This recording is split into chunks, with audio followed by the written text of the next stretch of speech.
If you want to start junk journaling but you don't know where to start, this video is for you. I've been junk journaling since June of 2024, so I'm by no means an expert, but to me, junk journaling is the use of everyday items that would otherwise go in the trash and repurposing it in a creative and artistic way. And to me, that is the difference between junk journaling and scrapbooking. There's a huge discourse online that junk journaling is just scrapbooking rebranded. I tend to disagree. I think that junk journaling has a little bit of a more sporadic feel, whereas scrapbooking is a really intentional use of materials and photographs to commemorate a certain event or memory. At the end of the day, though, it is just gluing things onto paper. Okay, now let's talk supplies.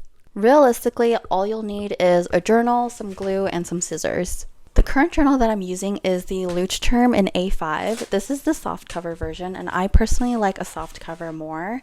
I find that with a soft cover, it's a bit more flexible, and so the covers can bend as the journal gets chunkier. I've been using this journal since the start of 2025, and it's holding up pretty well where the spine is still intact, and I just have about 20 pages of the journal left, so it's holding up really well considering all of the junk that I've added to it. My first journal was actually a hardcover. It was the Moleskine Classic in the hardcover version, and I did like it at first, but I do have some feedback for a first-time junk journaler when considering a hardcover journal. The thing that I didn't realize is that the spine will not hold up as the journal gets chunkier.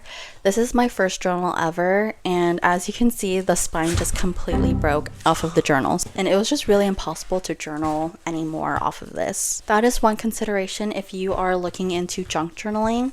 If you have access to a more soft cover journal, I would recommend that over a hardcover just because the spine will eventually break off of a hardcover journal. But at the end of the day, you don't need a special journal, you don't need anything fancy. Anything that you have already accessible or that you can get easily will work here. As for glue recommendations, I just like a classic glue stick. This is the Elmer's one where it is purple at first and then it turns clear. Glue sticks are a really easy way of applying glue without making the paper crinkle. So this is probably my go-to way of gluing things down. Also really like these glue runners. I bought a pack of 6 of these off of Amazon, and these are also a really easy way of just applying glue in a fast and easy way. And I personally like to travel with these type of glues because it's not messy and it's really easy to travel with. Now the next few items are completely optional, but with my style, I like to use scrapbook paper and stickers. I particularly like to use these paper pads of scrapbook paper. These ones in particular are from Joann's, but these are a really nice and easy way of getting a lot of scrapbook paper in a really accessible way. These scrapbook papers are a really great way of adding some texture and color to your spreads. It's definitely not a need, but I personally love them and it fits with my style. I also really love to use stickers for my spreads. I bought this sticker book off of Amazon and just filled it up with stickers in my collection so that I can easily see what stickers I have. What I like to use are sticker sheets, and so this one is from Martina's Tiny Store. And then this one is from Art by Elowen. I really love sticker sheets because I think they're really fun, and also it's kind of like a bang for your buck to have like all of these stickers just available. So these are the 2 sticker sheets that I have been loving lately. They also come in these like little sticker books. So these 3 are from Hobby Lobby, and again, I just really love that it's a really easy way of just having a lot of stickers all at once to use. And these ones are all different themed, so if you have like a specific journaling style or if you're working on a specific spread, you can just buy the book based on that spread.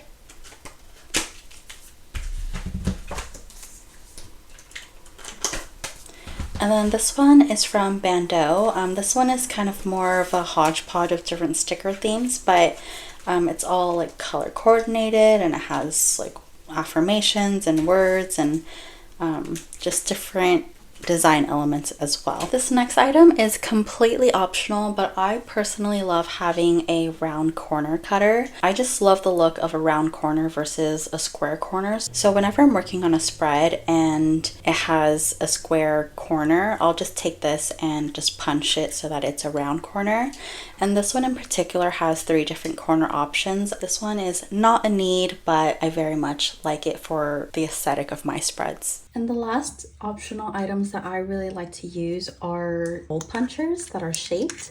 So I have these 2 that are from Daiso, and I really love using these to cut out little stars or flowers or heart shapes with either scrapbook paper or foil paper, and then fill up my notebooks with those. And then I also have these ones that are just a little bit smaller. So it's just like a smaller heart, a smaller star, and then a smaller circle. Again, I just like to use these to act as little confetti for my spreads whenever I have either empty space or just want to fill it up with something other than a sticker. And now we're going to flip through my journal for some spread inspiration. So this is my first spread for my 2025 journal. It's very simple, but it's kind of what I wanted for this year.